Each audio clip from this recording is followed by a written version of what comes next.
Bonjour à tous et bienvenue dans votre journal au quotidien. Au sommaire de ce lundi, retour sur les 24 heures moto du Mans, revivez les moments clés, les frayeurs et surtout les victoires, le tout condensé en quelques minutes. Pierre Aski au Mans pour présenter son tout dernier livre. On plonge au cœur des réflexions du journaliste de France Inter. Il nous explique pourquoi le droit international se fissure. Et puis la préfecture alerte, gare aux feux de forêt en Sarthe.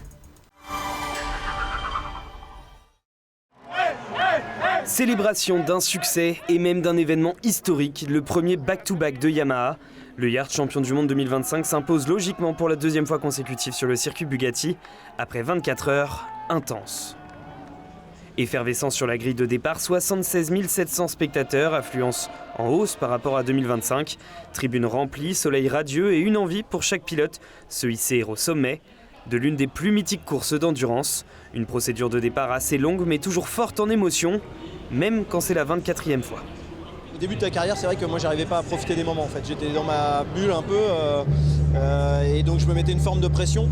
Et au bout de 24, en fait, tu l'as plus ça et tu sais comment ça va se dérouler. Donc en fait, tu peux profiter des moments. S'il y en a bien un qui est tout excité d'être là, c'est Pio Marmaille, starter de cette 49e édition. Qu'est-ce que j'ai chaud! Qu'est-ce que j'ai chaud! Départ type Le Mans en courant pour rejoindre la moto.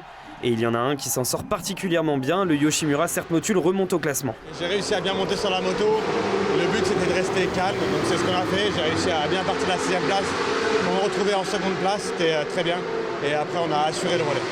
Les premières pannes, les premiers abandons commencent à intervenir. Pour ces premières 24 heures, le team HTC Racing s'en sort brillamment en catégorie production. On a bouclé le premier tour en tête, à voir sur le reste de la course maintenant, mais ça se passe bien pour le moment. Avant qu'au coucher du soleil, la Honda numéro 5 ne manque sa trajectoire en portant la Yamaha. 30 minutes de réparation dans le box où les mécaniciens n'ont pas chômé, mais pour le team sartois, les ambitions de podium évaporées. L'objectif c'est le championnat, là la moto elle est repartie, Noah il a rien, et les gars ont fait un bon boulot, maintenant on va faire en sorte de cravacher et de remonter.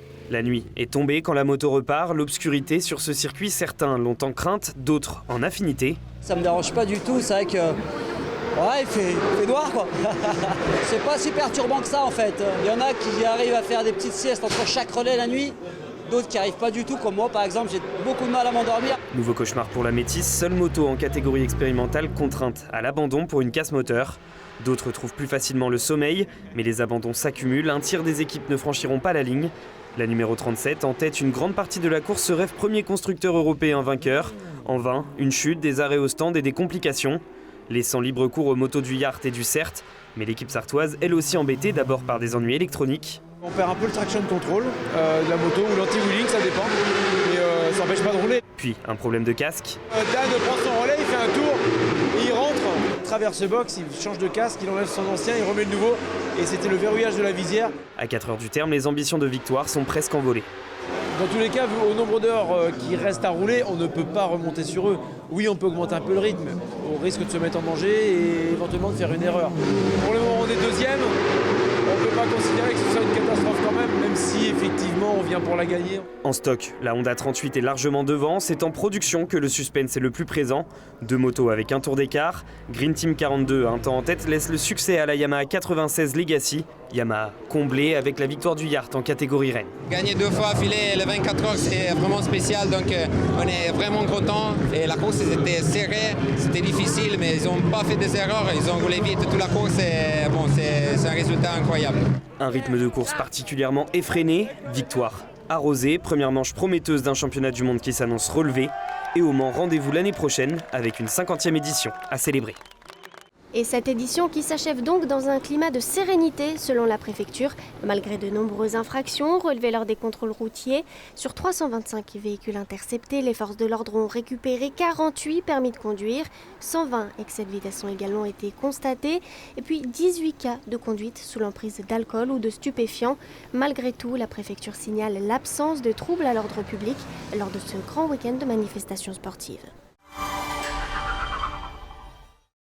Attention au risque de feux de forêt. Depuis la fin du mois de février, les pluies sont quasi absentes en Sarthe. Le département le plus boisé de la région, particulièrement exposé aux feux de récolte de broussailles ou de sous-bois. Gardez donc les bons réflexes, les barbecues loin de la végétation, les mégots dans le cendrier et l'extincteur à portée de main si vous faites des travaux. Pour rappel, chaque année, 9 départs de feu sur 10 sont d'origine humaine. Le multilatéralisme se fissure, et de plus en plus. C'est le constat du journaliste Pierre Aski.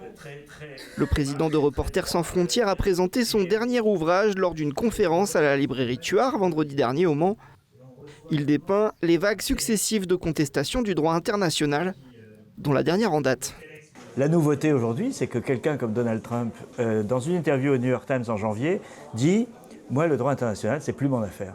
Ça ne m'intéresse pas. » Et donc les journalistes lui demandent « Mais si ce n'est pas le droit, quelle est votre limite ? Où est-ce que vous placez la limite ?» Et il répond cette phrase un peu étonnante quand on connaît le personnage « Ma seule limite, c'est ma moralité personnelle. » Et là, on est dans un monde qui devient, qui ressemble de plus en plus au monde du 19e siècle et des siècles précédents, c'est-à-dire la loi du plus fort, la loi de la jungle.